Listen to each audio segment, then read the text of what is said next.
कोकणासाठी आज हवामान विभागाचा या ठिकाणी येलो अलर्ट पाहायला मिळतो आहे। असं असलं तरी पण गेल्या 2 दिवसांपासून कोकणात पावसाची हुलकावणी या ठिकाणी पाहायला मिळते आहे।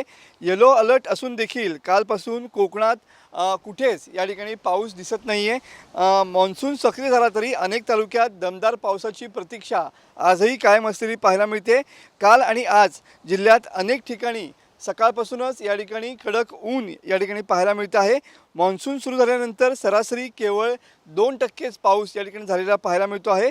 मान्सून सक्रिय झाल्यानंतर देखील तापमानामध्ये या ठिकाणी वाढ झालेली पाहायला मिळते आहे। काल देखील रत्नागिरी जिल्ह्यातल्या अनेक भागामध्ये तापमानाचा पारा हा 37 ते 38 अंशावरती गेलेला पाहायला मिळत होता। तर अरबी समुद्र किनारपट्टी भागात मान्सून सक्रिय झाल्याची कुठेच चिन्ह या ठिकाणी पाहायला मिळत नाही आहेत। समुद्र देखील शांत आहे, तर किनारपट्टी भागात सध्या फक्त वेगवान वारे पाहायला मिळत आहेत। अजून देखील या ठिकाणी समुद्राचा जो रंग जो आहे तो निळाक्षारच या ठिकाणी पाहायला मिळतो आहे। आज देखील पावसाची शक्यता ही देखील कमी आहे।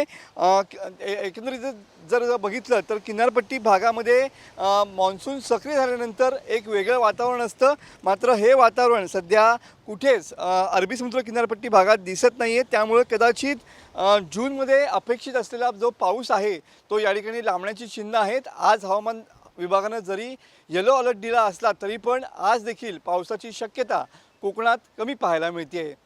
कॅमेरामन समीत गजनेसह मी मनोज लेले, TV9 मराठी, रत्नागिरी।